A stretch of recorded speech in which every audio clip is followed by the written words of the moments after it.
Alright, hey, what's going on everyone? Welcome back to another video. In this one, I'm going to be talking about why the MacBook Pro M1X is going to be the ultimate laptop for 2021. So first to talk about what I currently use, which is actually my custom built PC, which I built around 3 years ago at this point, and has an Intel i5-8400, 16 gigs of DDR4 RAM, has an SSD and a hard drive, and it honestly has been working pretty well for me. And the reason why that I got it in the first place was because I wanted kind of a powerful computer for college that wasn't my laptop, because I knew that I wanted to start a YouTube channel sometime during college, and I also was doing a lot of photo editing and just doing photo and video in general for my own hobbies, but I ended up turning into something a little bit bigger with YouTube. And not that I'm really big or anything, but I just wanted to continuously make videos, and that's why I kind of need a proper machine to edit at least one video per week.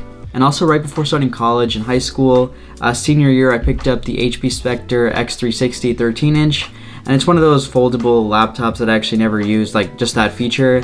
But of course I used a laptop. It's been really great for college for the entire 4 years at this point. But now I'm actually considering, or the reason why that I want this new MacBook Pro M1X is because I want to just replace both my laptop and desktop, and just have one solid computer that could kind of do the work for both of them. And the reason that I didn't pick up a MacBook Pro in high school during my senior year was just because I knew that they were way too expensive for what it really is and for what I needed at that time. So now that I do a lot more work for my laptop or for my computer, and it actually does make me some type of money or income, that's the reason why I'm considering finally upgrading. But back then, it was way too much money, like $1,200, $1,300 as a high school student going into college for what I needed, because I knew that I would just be doing like Word docs and all that stuff. And if you are in college, I would actually still recommend, or back if it was 2017 or 2018, I would recommend a Windows laptop still back then. But now I would actually recommend a MacBook Pro 13-inch since we have these M1 models now. So to talk a little bit more about my needs and what the reason is for actually going away completely from Windows and switching over to Mac, and especially the M1X MacBook Pro 14-inch that I hopefully comes out sometime in 2021, if not early 22. But my main needs are pretty much just photo editing, video editing. So now to talk about some of the rumors for the actual M1X MacBook Pro 14-inch. All these are from people or from leakers who have a pretty good track record, but nothing is kind of 100% here, so you could kind of just take it with a grain of salt. But it's still going to get me a little excited, and I'm not going to lie, that's probably why I watch these videos, and probably why you guys are watching them too. So the first major upgrade, which probably you guys already know, is going to be that 14-inch screen, which is an improvement from the current 13-inch screen. So around 1 or 2 years ago, the MacBook Pro 15-inch actually had a whole redesign similar to what we're expecting for the 14-inch, which is pretty much just having the 15-inch MacBook Pro but trimming down the bezels so that the screen can get a little bit bigger and fit that whole 16-inch display. And this new 14-inch display is actually great for people who don't want a huge bulky laptop like the 16-inch MacBook Pro. Even though it is pretty slim, it still is kind of heavy. But the thing is that with the 14-inch, it's going to have that perfect balance of screen size to actual weight, which is going to be great for anybody who's traveling around with their laptop, or just going places and trying to do work in like cafes and stuff, or coffee shops.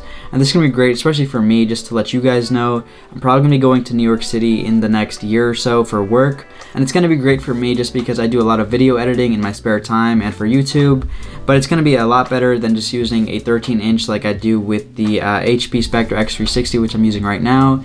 And since I'm not going to be using my desktop anywhere besides my house or apartment later on, I think that the MacBook Pro 14-inch is going to be a great balance for everything that I need, and I can just hook it up when I'm at home or in my apartment and just hook it up to a monitor and use it as a desktop. And now something else that's going to be great for content creators or anybody who just does anything with photography or videography, it's going to be the included SD card slot in this new MacBook Pro. So many years back, there was actually an SD card slot which a lot of content creators liked, or anybody who's a photographer or videographer. And I'm glad that Apple's actually listening to their consumers for once, or not really for once, but they're listening to their consumers and just seeing that we all want an SD card slot in our Pro machines. And this is going to be great for anybody who has all these dongles from before, since there's only USB-C ports on the current generation MacBook Pro, which is probably going to be the same for the next MacBook Pro M1X. But there's still going to be that SD card slot, which is going to help so much. You're not going to have to carry around that dongle that you had to before. Something else that's rumored to come out with this year's MacBook Pro M1X is going to be a better quality screen, and I don't really know too much about this and how official or how confident these leakers are about this, but it's probably going to be a mini LED, which is going to be much better for the contrast for the screens, and it's going to be great for content creators again, or anybody who's just working with photos or videos. but this also means that the prices might be significantly higher than what they are right now, and I'm actually not sure about pricing, but I'll get into that later in this video. But the thing is, if you do look at TVs and mini LED panels, they are a lot expensive than just the standard LED and normal 4K screens that you get out there.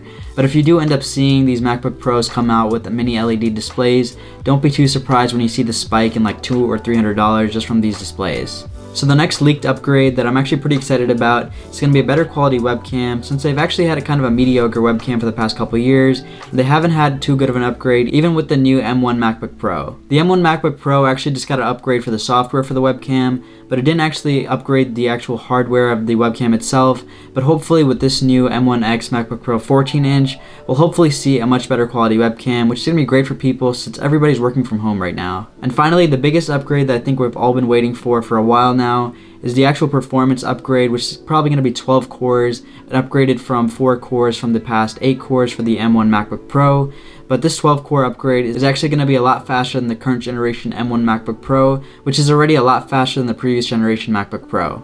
So what this means for just the general everyday person using a MacBook Pro is just going to be that the processing speeds are going to be a lot faster, and your MacBook's going to be able to handle a lot more rigorous tasks in photo, video editing, or anything else that you do. So now to talk about why this computer is going to be the best bang for your buck machine in probably 2021, it's probably going to be how good it's going to be in terms of performance and durability for a very long period of time. So in general, Macs last a lot longer than Windows PCs, and honestly, with mine right now, the HP Spectre X360, and even my custom built PC, they've slowed down a lot since I've had them, which is basically 3 or 4 years at this point. And even Premiere Pro, editing 4K video from the Sony a6400 has been a pain, and I can actually barely get through it without it crashing at least once. So usually when you see somebody with an older computer, you don't really see them using a really old Windows PC, because they actually don't last you very long, which I know is kind of controversial, but even in my opinion, or from my experience, they just don't last very long. And you usually always just see people using very old Macs, like MacBook Pros from like, I don't know, 10 years ago, and they're still running fine, which just shows you how durable they are in the long term. And if you end up calculating the year-by-year cost for both the hardware and the software that you get from a MacBook Pro or any other Mac machine, they last you a lot longer, and the year-by-year cost is going to be less than using a cheaper Windows computer for a shorter period of time. Okay, so for the question why you should get it, so my predicted price right now for this M1X MacBook Pro 14-inch is around $1,400 to $1,800. And in my opinion, if you are looking for a laptop right now or in the near future, I really think you should wait for this M1X MacBook Pro 14-inch, and it's going to be a no-brainer for what you get and how long it's going to last you for. If you're like me right now and you just want one solid computer to do the job, anything you really need, and it's also portable, I think this is going to be a great machine for you. And if you really want a desktop setup, since you do enjoy that, which personally I do too, you could just hook it up to a nice monitor and have a complete setup. And if $1,400 to $1,800 does sound out of your price range for right now or later on, I would honestly just say wait until the actual M1X MacBook Pro 14-inch does come out, and you'll actually start to see the M1 MacBook Pro 13-inch start to reduce in price. And even for me right now, the M1 MacBook Pro 13-inch is probably more than enough for what I need, so I don't see why it wouldn't be later on when the MacBook Pro M1X 14-inch comes out later on. And anyways, that's it for this video. If you guys did enjoy this one or found it helpful, consider going down below and hitting that subscribe button. And thanks for watching. I'll see you guys in the next video.